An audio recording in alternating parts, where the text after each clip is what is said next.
మనం చూస్తే మమతా బెనర్జీ గారు మరి ముస్లిమ్స్‌కి ఏమి సహాయం అనేది, సపోర్ట్ అనేది చేయలేదా? మరి ఎందుకు మమతా బెనర్జీ గారు వెనకడుగు వేశారక్కడ?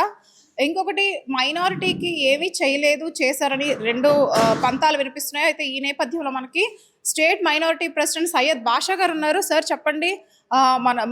మహిళల్ని గౌరవిస్తాము అంటూనే ఆవిడని అణగదొక్కడానికి ప్రణాళికలు వేశారు మమతా బెనర్జీ గారిని అంటున్నారు. ఇది ఎంతవరకు కరెక్ట్? మీ స్టేట్మెంట్ ఏంటి సార్? ఆడవారిని గౌరవించడంలో, స్త్రీలను గౌరవించడం ముందుండే పార్టీ భారతీయ జనతా పార్టీ. మీరు చరిత్ర చూసుకోండి, మీకు అర్థమవుతుంది.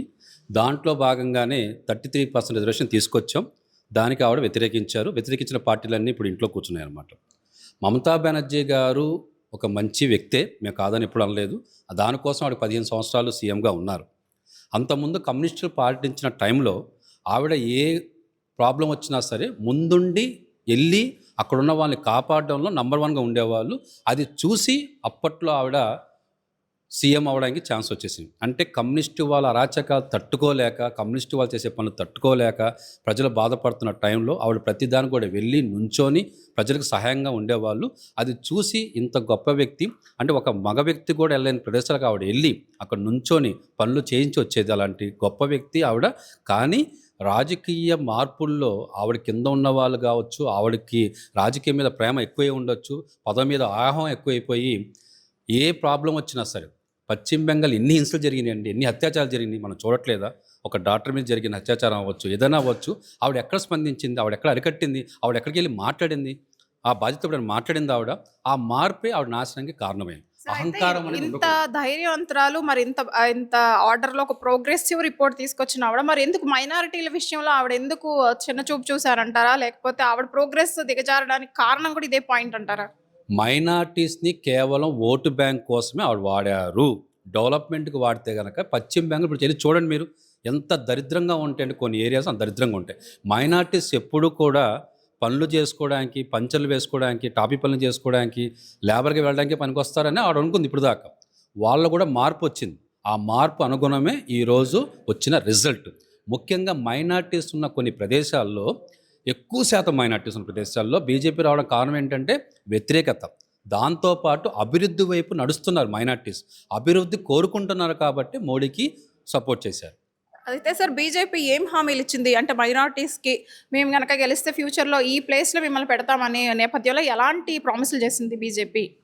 గత 12 సంవత్సరాలు ప్రధానమంత్రి నరేంద్ర మోడీ గారి పరిపాలనలో ఏక్ హాత్ ఖురాన్, ఏక్ హాతే కంప్యూటర్ అని చెప్పారు ఆయన. ఈ 2 కాన్సెప్ట్లు మైనార్టీస్ని బాగా దగ్గర చేసినాయి. అందులో భాగంగానే ముస్లిం మైనార్టీస్కి ప్రతి పథకంలో కూడా సబ్కే సాత్ సబ్కే వికాస్, అంటే గవర్నమెంట్ పథకాలు ఏం వచ్చినా సరే అందులో మైనార్టీస్ ఉంటారు. అంతేగాని హిందువులకే పథకాలు ఇస్తాం, ముస్లిమ్స్కి ఏమో, క్రిస్టియన్ ఎక్కడా లేదు. అది ప్రతిపక్షాలు చేస్తున్న నాటకాలు, ఓట్ బ్యాంక్ కోసం చేస్తున్న ప్రతిపక్షాలు చేస్తున్న పనులు ఇవన్నీ. సార్ అయితే ఒక ట్యాగ్ లైన్ ఉంది. బీజేపీ ఎక్కువ హిందూస్‌కే సపోర్ట్ చేస్తది. హిందూయిజం అంటూ ఫేవరెటిజం చూపిస్తది అంటారు. మరి ఈ నేపథ్యంలో మాట ఇచ్చినట్లుగా మైనారిటీస్‌కి నిజంగానే ఫేవర్ చేస్తదా? హిందూయిజం ఎక్కడా ఉండదండి. ఎవరు మతాన్ని వాళ్ళు గౌరవించుకుంటారు. నా మతాన్ని నేను గౌరవించుకుంటాను. 5 పూట్ల నమాజ్ చదువుకున్నా నాకు ఎక్కడ ఇబ్బంది లేదే. ఒక చర్చికి ఒక బ్రదర్ వెళ్తున్నాడు, క్రిస్టియన్స్, ఎక్కడ ప్రాబ్లం లేదే. ఒక హిందూ గుడికి వెళ్తున్నాడు, ఎక్కడ ప్రాబ్లం ఉంది? లేదు. ఎవరి మతాన్ని వాళ్ళు గౌరవించుకుంటూ వెళ్ళాలి, పక్క మతాన్ని కూడా మనం గౌరవించాలి. అలా గౌరవించిన ప్రదేశాల్లో అవి జరుగుతూ ఉంటాయి. అది మనకి ఇక్కడ ఇబ్బంది ఏం లేదు. మనం అన్ని మతాలను గౌరవిస్తున్నాం. అలాగే ఇంకో మతం వాళ్ళు ఇంకో మతాన్ని కూడా గౌరవిస్తున్నారు. అయితే ఇంకో స్టేట్మెంట్ వినిపిస్తుంది సార్. మైనారిటీస్ మళ్ళీ మోసపోయారు. బీజేపీ కూడా ఓట్ బ్యాంక్ లానే వాడతారు మైనారిటీస్‌ని అనే ఇది వినిపిస్తుంది. మైనార్టీస్ అంత పిచ్చోళ్ళు కాదండి. ఇదంతా ఒకప్పుడు. ఇప్పుడు మైనార్టీస్ చదువుకుంటున్నారు, నాలెడ్జ్లో ముందుంటున్నారు, సోషల్ మీడియాలో అన్ని చూస్తున్నారు. మోడీ గారు ఏం చేస్తున్నారు, అమిత్ షా గారు ఏం చేస్తున్నారు, అలాగే పశ్చిమ బెంగాల్లో ఉన్న మమతా బెనర్జీ గారు ఎలాగా చేసింది మైనార్టీస్ని, అలాగే చుట్టుపక్కల స్టేట్స్లో ఎలా డెవలప్మెంట్ అవుతున్నాయి, ఇవన్నీ ప్రతిదీ చూస్తున్నారు కాబట్టి ఈరోజు మార్పు వచ్చింది. సరే సార్. అయితే ఒక మాటలో స్టేట్మెంట్‌లో చెప్పండి. ముస్లిమ్స్ ఓట్ బ్యాంక్ మాత్రమే కాదు ఇది అని విడమర్చి చెప్పడానికి. ఓట్ బ్యాంక్ కాదు, వాళ్ళకి ఎఫెక్టివ్‌గా ఇది చేస్తామని ఒక క్లారిటీ ఏంటి?